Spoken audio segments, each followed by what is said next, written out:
ini Ustaz, di mana-mana kalau orang maulid terlalu berlebihan katanya. Kalau ku tengok mulai dari Langsa sampai ke Tapak Tuan sana, orang terlalu berlebihan. Itulah yang membuat kami tak setuju. Yang enggak senang terhadap maulid cuma satu waktu itu. Setan. Sekarang dua, setan sama Wahabi. Nah, barakallahu fikum. Ya jemaah, kalau kita bicara peringatan Maulid Nabi yang memang mungkin secara umum akan lebih banyak yang merayakan hari kelahiran Rasul SAW daripada yang tidak merayakannya. Apakah khilaf di sini khilaf mu'tabar? Memang ada khilaf sendiri di antara para ulama dalam pandangan terhadap Maulid ini. Apakah khilaf di sana mu'tabar? Sebagian bahkan ada ulama yang mengatakan bagi orang-orang yang tidak mengerti kemudian dia merayakan Maulid dengan cinta kepada Nabi SAW, semoga dia dapat pahala. Ada yang berpendapat seperti itu. Memang khilafnya cukup pelik dalam masalah ini. Bahkan ada yang berusaha untuk menguatkan bahwasanya Maulid ini sunnah. Karena memang bagaimana Abu Jahal, Abu Lahab tatkala lahirnya Nabi alaihi salatu wassalam, dia bergembira, kemudian dia membebaskan budaknya Thuwaibah yang kemudian menyusui Nabi alaihi salatu wassalam, yang pada hari itu kemudian dia mendapatkan keringanan dari azab. Pada hari dia memberikan minum kepada, atau dia membebaskan budaknya karena gembira dengan kelahiran Nabi alaihi salatu wassalam. Jadi kalau bicara apakah khilafnya mu'tabar atau tidak mu'tabar, maka ada khilaf lagi di sana di antara para ulama. Cuma memang bagaimana kita menyadarkan umat Islam sekarang yang jadi PR kita.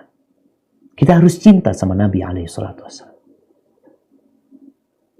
Itu yang perlu. Jadi kalau bicara orang memperingati kelahiran Nabi alaihi salatu wassalam, esensinya apa sih? Engkau kan bicara cinta. Tumbuhkan cinta kepada Nabi alaihi salatu wassalam sepanjang tahun. Karena kadang-kala ada orang memperingati hari kelahiran, sholat enggak dia? Sholat enggak? Terus apa gitu yang kita inginkan dari hari ini? Maka nasihat kita, nasihat ana pribadi, ya kalau bicara khilaf yang terjadi besar sekali khilaf itu, tapi mungkin pendapat yang lebih kuat, ia akan melihat bahwasanya Rasul SAW tidak mengamalkannya, Abu Bakar tidak mengadakannya, Umar juga tidak mengadakan maulid, kemudian Utsman juga tidak, Ali juga tidak, Imam Syafi'i juga tidak, Imam Ahmad juga tidak, Imam Abu Hanifah juga tidak, Imam Malik juga tidak. Itu imam-imam besar itu.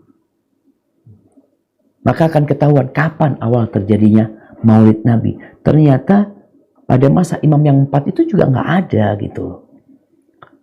Maka itu mungkin menjadi bahan renungan buat teman-teman yang mengadakan maulid Nabi SAW. Kemudian mereka berbicara esensi dari maulid adalah cinta kepada Nabi SAW. Iya, seharusnya kita ajarkan cinta kepada Nabi SAW bukan setahun sekali. Kita ajarkan kepada umat. Engkau kan mau membuat mereka ingat sama Nabi SAW.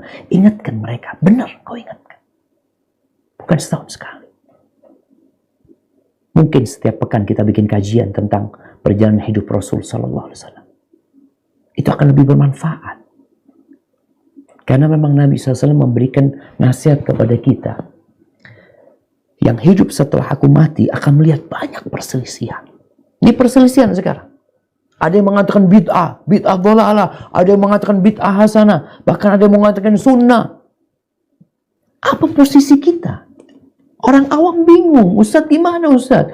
Ini ulama-ulamanya besar loh Ustadz, bukan ulama-ulama kecil. Ulama-ulama tingkat besar, yang ini juga sama Ustadz. Terus solusinya, fa'alaikum bisunnati.